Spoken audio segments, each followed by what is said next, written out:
Are you tired of having bad aim? Hate seeing all your shots go nowhere near the enemy? Want to hit flicks like the best players in the world? Well, I have just the solution for that in this very video. Today I'll be going over the best aim techniques and methods to no longer miss your shots. Also in this video, we won't be limited to one aim method. I will be covering both freehand and controller stacking. If you are a stock player, unfortunately, I do not have any experience with stocks, but I will put a link to T's tutorial down in the description, which may not go into as much detail as mine, but it is still very good information nonetheless. This tutorial is not recommended for people just starting VR. If you are just starting and want to learn the basics of aim, watch Chillcep's aim tutorial. It will be the first link in the description. I'll put the timestamps up for the 3 segments of this video. Hope you can learn something.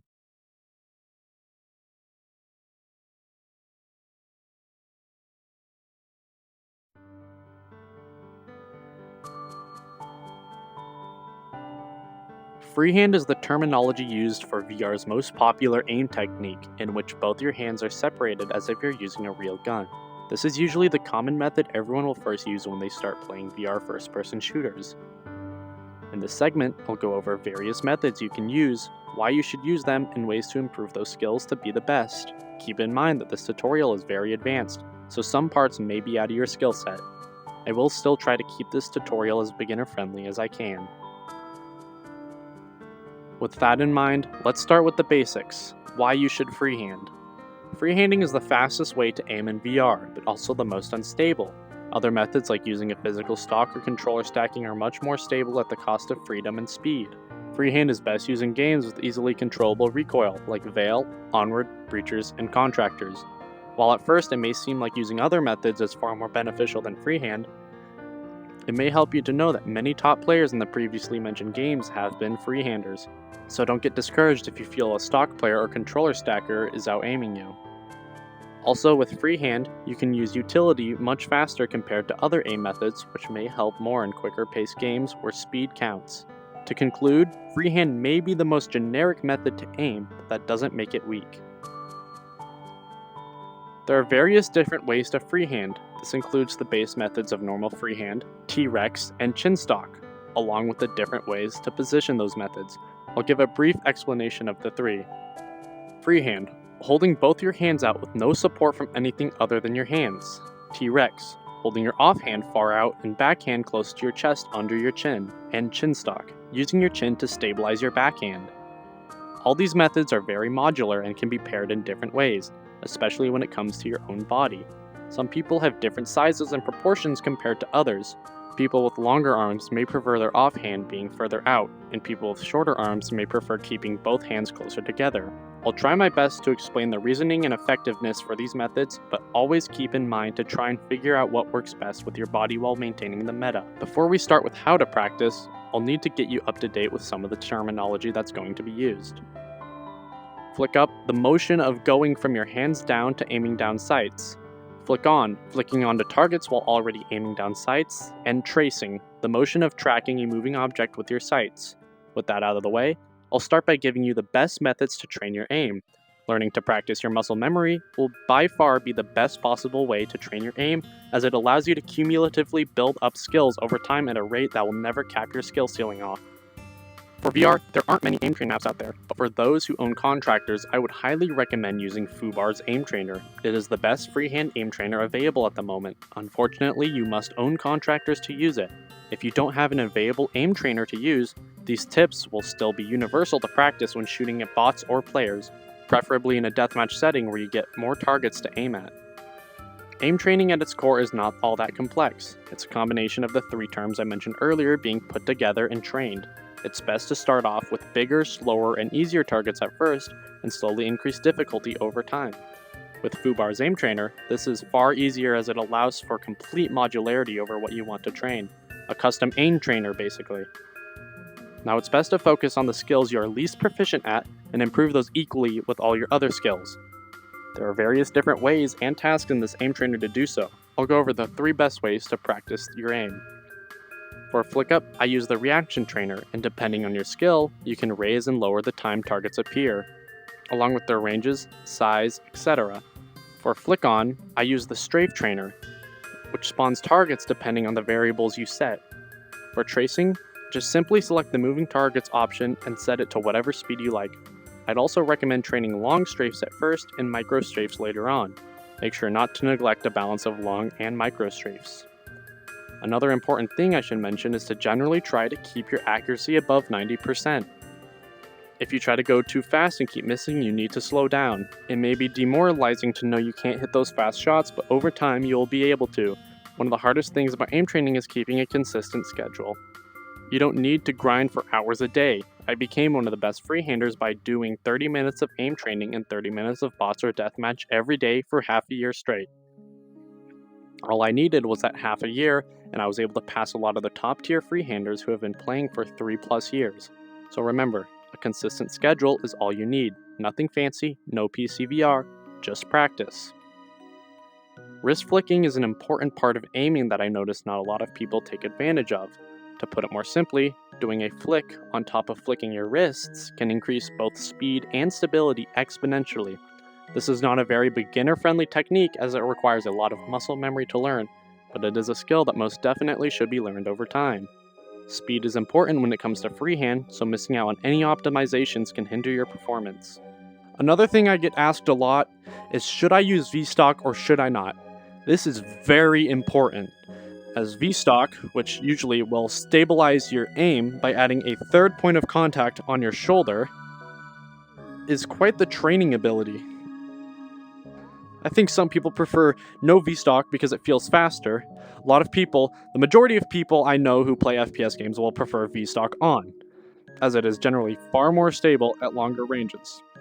But more professional players, who learned how to get their backhand very stable, don't really need it that much. As you can see, my aim is not all that much changed, other than me losing a little bit of muscle memory from having V-Stock on. Now, using no V-Stock can actually be very, very, very helpful for training your flick up. Because when you're flicking up, generally, you want both your arms to be like a stock, parallel with each other when they're going up. If you do one earlier than the other, you're going to get a bad sight picture, like this. Sometimes you might flick up too fast, might flick the backhand up too fast. You want to keep them equal as you possibly can. And V-Stock helps with this because the lack of a third point of contact makes the sight picture get lost quicker. And so, I will show you when I turn V-Stock back on. When I wiggle around a bit, my sight's in picture. Look at that. Now when I turn V-Stock off, I'm going to do the exact same motion. That is a far worse motion. Now, what I'd recommend for most people is to turn V-Stock on, but practice your flick up with V-Stock off when aim training. I would highly, highly suggest all your aim training is done without V-Stock if you feel comfortable with it. But that doesn't mean you shouldn't go back and aim train with V-Stock on. You should definitely do that. You should practice with both, depending on where your skill level is at. If you need stability, you're going to want to turn off V-Stock. That helped me a lot in my early on grinding. Now let's turn V-Stock back on. Now having V-Stock on, of course, I'm doing this with my gun, and if you saw earlier, my gun would spin around. That's not happening. That's because there is a third point of contact right around the shoulder here that is easing that and stabilizing it away. Now personally, for contractors in Vale, I believe you should use V-Stock. There shouldn't be any reason not to. It does have while no V-Stock does have a higher skill ceiling, I don't think it is really achievable compared to the skill you would get from having V-Stock on. Because having V-Stock on allows you to just be generally far faster in every way possible.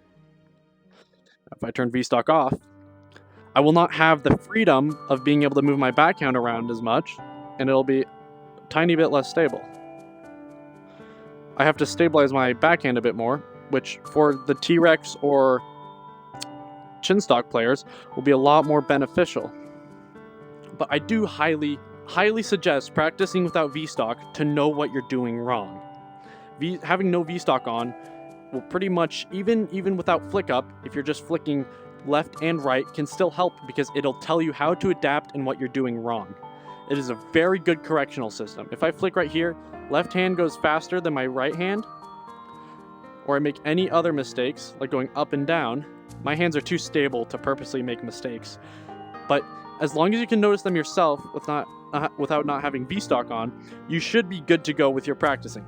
Because I can't really tell you the fine perfect way to aim train. It's going to be a lot of it is going to be adapting it is going to be stumbling right here. Is going to be adapting to it yourself and figuring out your way of practicing that gets best results possible.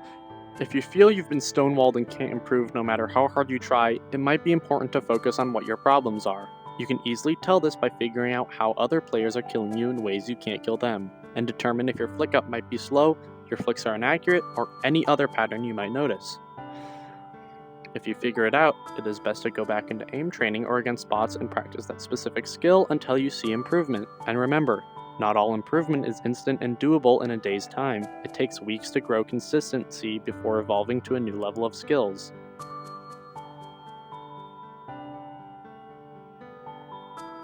This isn't as hard as some might think. Some players get the idea that they've played for so long and can't improve their speed, when really all they've done is played matches in pubs. That will bottle cap your skill at some point.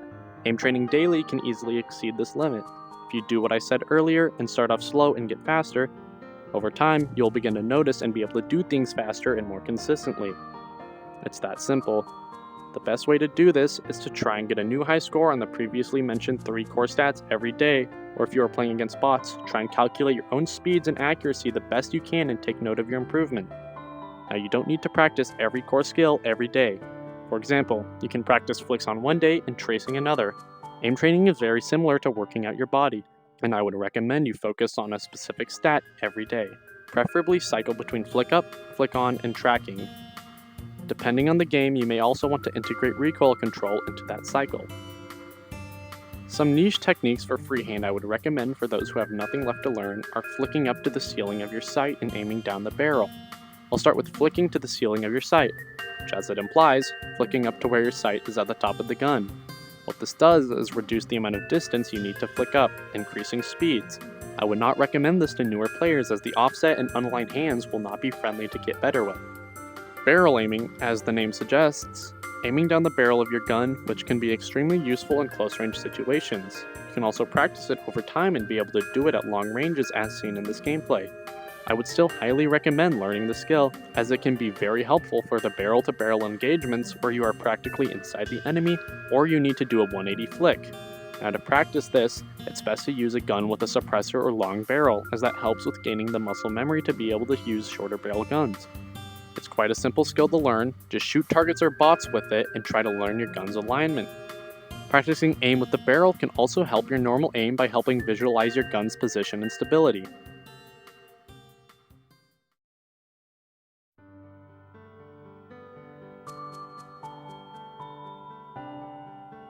Controller stacking is a technique where, as the name suggests, you stack your controllers together. I'll show some examples. Now, before I start, you need to turn on V-Stock for whatever game you are playing. Controller stacking is impossible without V-Stock. Most games should have a single type, but for games like Veil, for example, select the V-Stock that is more stable for longer ranges, which in Veil's case would be Type 2. Controller stacking increases your gun stability and cost of freedom, which in some games can be very beneficial. Controller stacking is most effective in Pavlov because of its high recoil, but isn't limited to high recoil games alone, and is still very viable in low recoil games like Breachers and Veil. This will be one of the more difficult topics to talk about. In the world of VR, there are various different devices and different combinations of controller stacking. The most popular sub-method being wrist stacking. Instead of stacking the base of your controllers against each other, you stack the base of your dominant hand against your wrist. This isn't as consistent as normal controller stacking, but more free for those who prefer it. VR isn't the same as flat screen, where everyone has a keyboard and mouse. People can have different kinds of keyboards and mouses, but they are generally the same and very modular. With VR, you need to be careful with what you pick, especially when it comes to controller stacking, as not all controllers are created equally, but as far as I know, it's possible to stack with all the popular headsets and their controllers. The only main problems would be controller stacking with the Quest, which is far harder to lock your hands in place compared to other controllers, decreasing stability.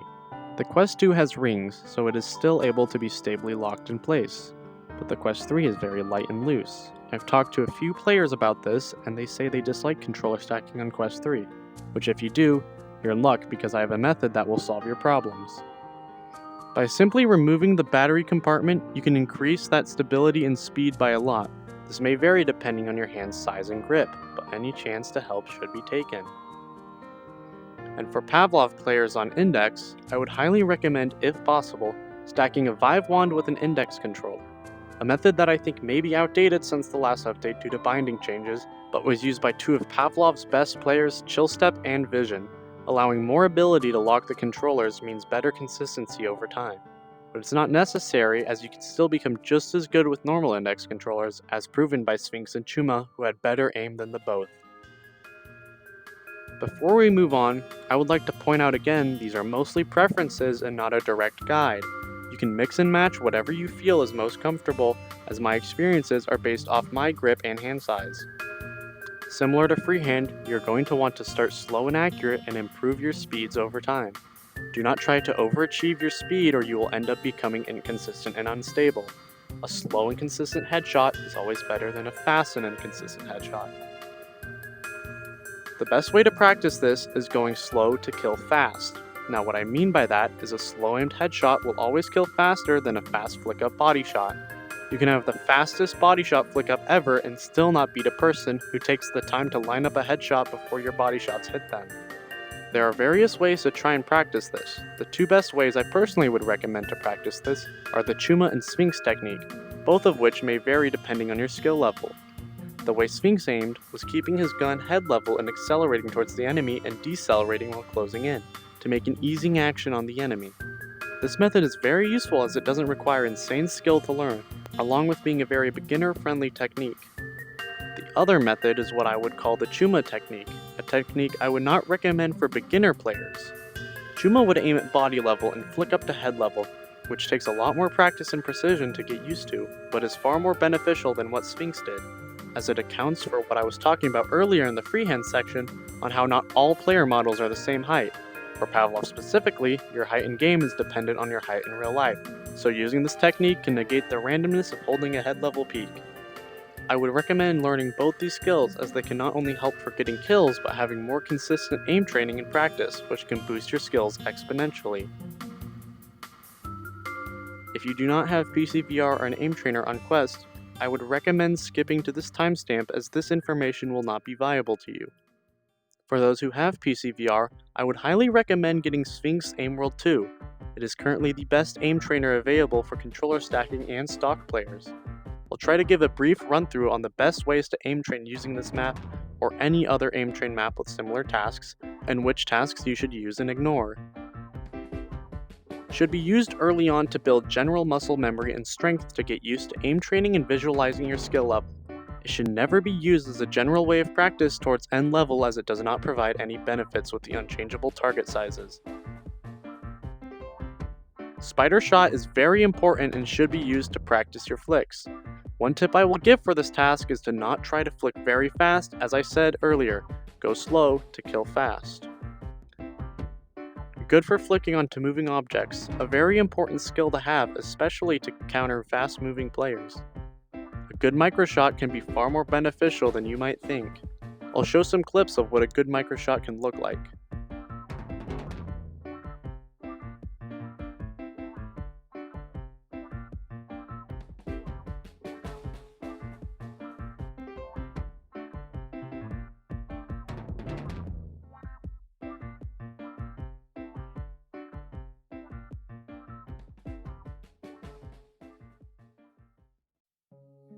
Six shot. Useful for practicing stability and flicking onto targets while staying stable. Tile Frenzy. A good pre-warm-up before an actual aim train session, especially to warm up your trigger finger. Should not be used for actual aim training. Strafe Track. A grueling and painful exercise, but if practiced enough, can be extremely beneficial. Switch Track. Good for practicing transferring onto other moving objects. Preferably, you are going to want to use all the previously mentioned tasks to practice your aim. It is recommended to keep an accuracy of 90% or above and go slow instead of moving your hands fast trying to achieve speeds you can't reach, which leads us to the next topic. This isn't as hard as some might think. Some players get the idea that they've played for so long that they can't improve their speed, which really all they've done is played matches in pubs. That will bottle cap your skill at some point. Aim training daily can easily exceed this limit if you do what I said earlier, and start off slow and get faster. Over time, you will begin to notice and be able to do things faster and more consistently. The best way to do this is to try and get a new high score on the previously mentioned tasks every day. Or if you don't have an aim trainer and you are playing against bots, try and calculate your own speed and accuracy the best you can and take note of your improvement. Now, you don't need to practice every core skill every day. For example, you can practice flicks on one day and tracing another. Aim training is very similar to working out your body, and I would recommend focusing on a specific stat every day. Preferably cycle between flick up, flick on, and tracking in whatever order. Depending on the game, you may also want to integrate recoil control into that cycle, which I would recommend all the Pavlov players watching do. If you want a fast way to increase speed in a short amount of time, if your game allows it, play against bots and practice doing wide flick one-taps onto them to get your body very quickly adapted to doing wider range movements, as shown here. This can be very beneficial if you feel you're only getting kills by pre-aiming. Not every flick needs to be a perfect headshot. Just learning to at least get consistent aiming at the body will eventually help you get headshots later on. If you feel you've been stonewalled and can't improve no matter how hard you try, it might be important to focus on what your problems are. You can easily tell this by figuring out how other players are killing you in ways you can't kill them, and determine if your flick up might be slow, your flicks are inaccurate, or any other patterns you might notice. If you figure it out, it is best to go back into aim training or against bots and practice that specific skill until you see improvement.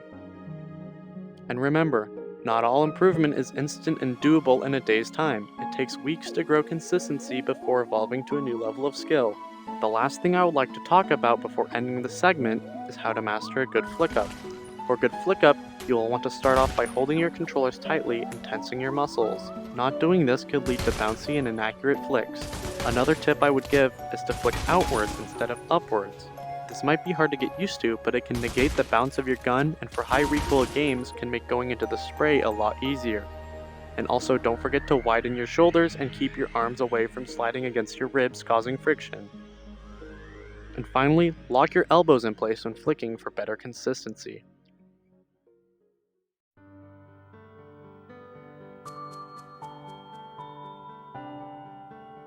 Mastering the recoil patterns actually isn't that complex. All you really have to do is look at the pattern and inverse it. So you can see it goes up to the left and then to the right. You would then go down to the right to the left. Just doing a flipped inverse of the pattern. Now it may seem very challenging at first considering the insane recoil of Pavlov, but as you can see, it does the exact same pattern every single time. Every single gun does this. They all have the exact same patterns, which means over time you can learn to control them.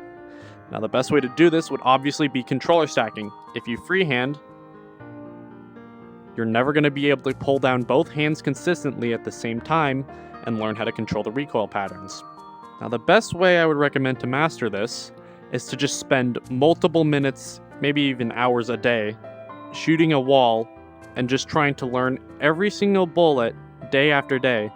At first, you would obviously start with a 5-round burst, but over time, you'll learn how to do the S curve right here. And then soon, you'll learn bullet after bullet until finally you learn all 30 and you're able to do something like this. I can't control as well as I used to. I will put up a clip of what it looks like when I was at my prime to show you what exactly you could do. But if you practice long enough, that will be something you can achieve. Another mistake I see a lot of people make when reviewing their footage is they're not pressing the trigger the exact same time they pull down, which may sound pretty elementary, but trust me, it helps a lot. I see a lot of people, they'll pull down too early, press their trigger, or they'll press their trigger and then pull down late. Never want to do that. You want to get the timing as perfect as you can.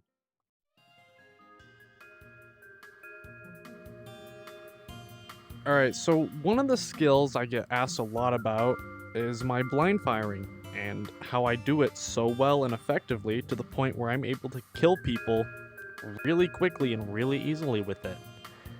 Honestly, it's not that hard. People overthink it, and most people they underthink it. Now, blind firing really easy to do. First off, you're gonna have to have virtual stock on. If you don't have virtual stock on, you won't be able to put your hands out and shoot behind the wall.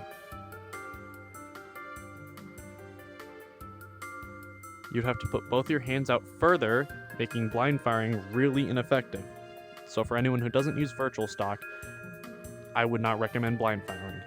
Now, why should you blind fire? It should be pretty obvious. You are exposing pretty much none of your body and have zero risk with all the reward. No head exposed, only your hands. So the worst that can happen to you is getting your hands shot a bit, and if you can react fast enough, you can pull your hands away, reducing the damage you're going to take.